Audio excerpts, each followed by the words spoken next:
Hey there, and welcome back to Suhe Speaks. Today I'm going to be talking about a Korean drama. It's a supernatural drama called The Uncanny Encounter Season 2. If you have not seen the show, it is a show, it's like Ghostbusters with spirit, with supernatural beings, good and evil, light and darkness, and you have these characters, which every single city and state and country has their own counters where they work with good spirits in another dimension, another world, to stop evil spirits from gaining more power and ascending them, their human side, their souls, to heaven, getting rid of the spirits and making sure they go to hell. The season 1 was really good. We got introduced to this character Moon. Sorry, Moon. I'm going to be butchering his name. I apologize, but Moon, and it's spelled M-U-N in translation when I'm reading on Netflix, but when you go on IMDb, it's M-O-O-N. So Moon. This dude is in crutches. He cannot walk. He's like paralyzed from his leg down, and he cannot walk properly, and it's because he got into an accident when he was young. But we get into this whole thing. He is very special. He gets the leader spirit. I guess she's the most Wigen, W-I-G-E-N. She is the most powerful. I guess she's the leader of the spirit, and she's the most knowledgeable, the more pure, the most spiritual, and her spirit embodies her and goes into him, and he unlocks the power. And you see throughout the whole show, he's trying to fit in with the other counters. They work in pairs of 4 or 5, and everybody have their special powers. You see Motak, he is like the brute force, the strong one. He is a detective. Moon, he's the chosen one. Right here, Dohana, she's more of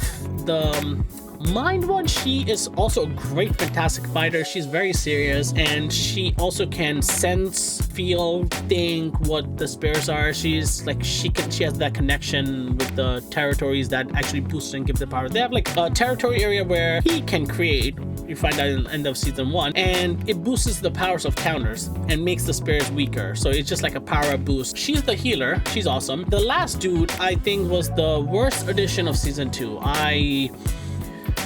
Before I get into the Uncanny Encounter, I thought season 1 was great. I thought season 1 was a solid 8. It was a lot of fun. There is some flaws in Uncanny Encounter, and I'm going to keep this as spoiler free as possible. If you're a fan and if you are still on your watch list, I don't want to ruin much for you. You might enjoy it. One of my best friends, he loved it. He sounded like he rated it like 9 out of 10. He absolutely loved it. It was very difficult for me to watch season 2. So this dude gets introduced. His power is to smell the spirits, and I think is one of the most useless utilized powers I have ever seen in many shows, especially supernatural shows. So the show starts off with season 2, and I'm going to keep it as spoilers free as possible, where there's already spirits and they end up, and I have to give this spoiler away because this is what sets the whole context, the whole premise, and you can take it as you want. And this is right in the beginning of episode 1. So he's the strongest and he could beat any spirit, but then these spirits, they fight these counters. I guess they were in China, and they defeat them and they suck their souls, and they get even stronger. Now these are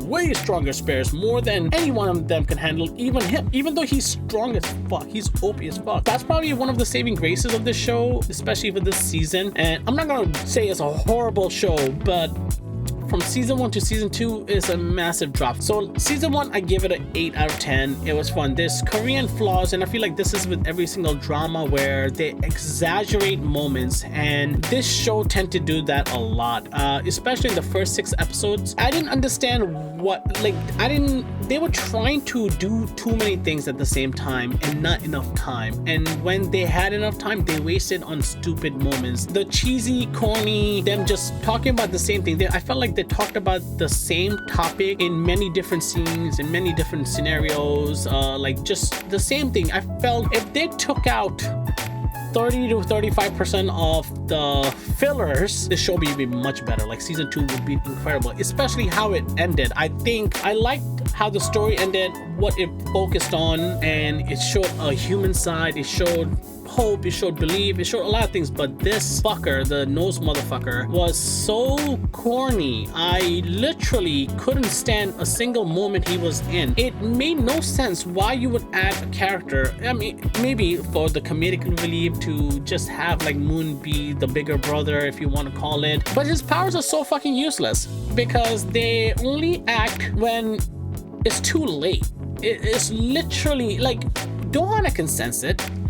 his smell is just useless and it never helped in any situation. And the moments that I want to talk about that were wasted, especially when they're driving, they try to make it seem like they're speeding, and it's so obvious to see the tires are barely rotating, they're barely moving, they're going at such a slow speed, and all the traffic in the back is like in formation far away. The turns, they sound like they're making sharp turns, but it's just like slow turns. They try to sound urgent, but the urgency wasn't felt. There were a lot of moments where I felt like they didn't believe the dialogues, they didn't believe the emotions of the character, and they were just saying the words, and I couldn't grasp it. Like, I just came back from seeing Moving, which I thought is one of the best supernatural superhero shows, even Korean shows. I absolutely loved it. Loved the superpower, loved the characters, loved the urgency, loved the feeling. I've connected with them. I did not connect with many characters this season until towards the end. The Motog, the Moon, even Dohana scenes, they were fine. Even her, she got a pretty decent little arc, but it's the first 6 episodes felt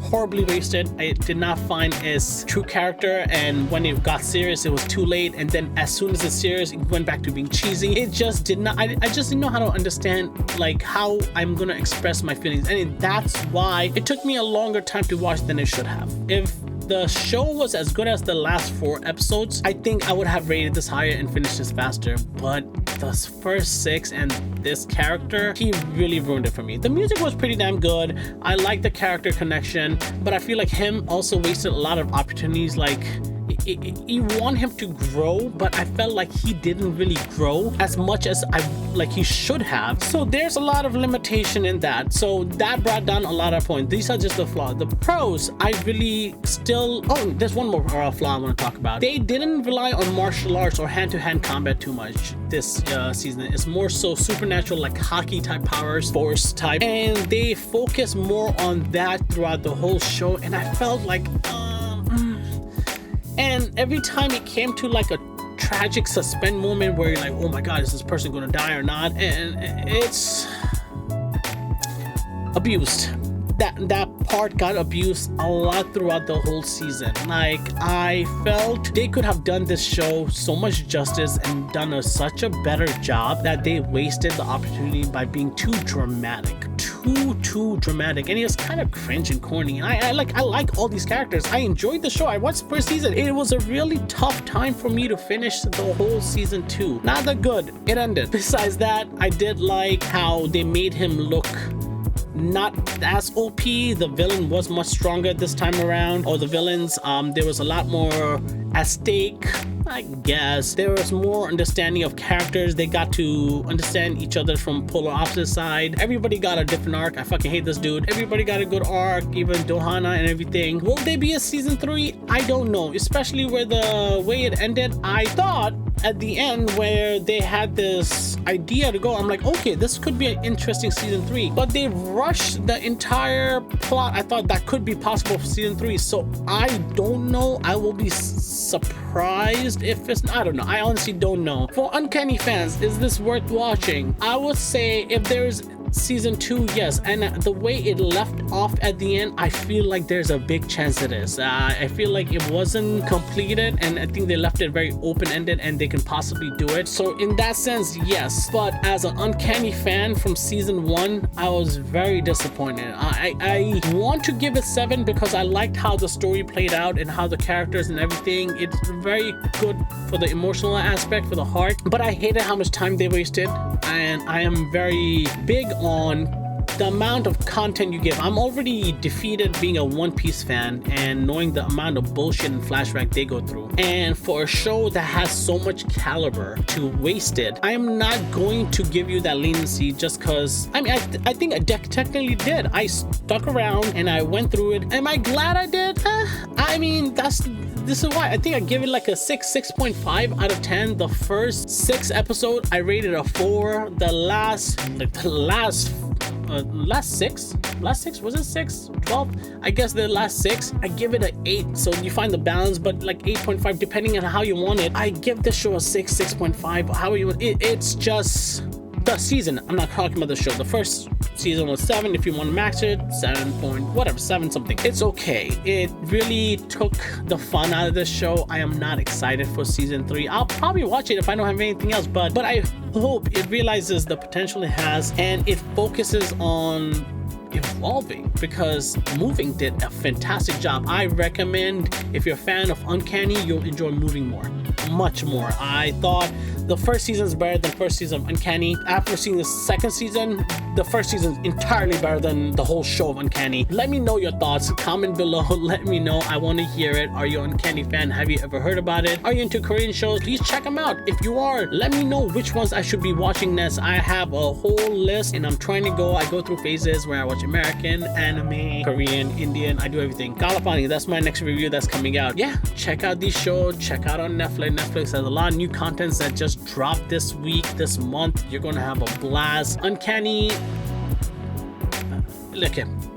Like Moon says, his famous line, "You can do it." Just not this season. You couldn't do it this season. So with that, I'm Suhe. Like and subscribe. I'll see you next time. Bye bye.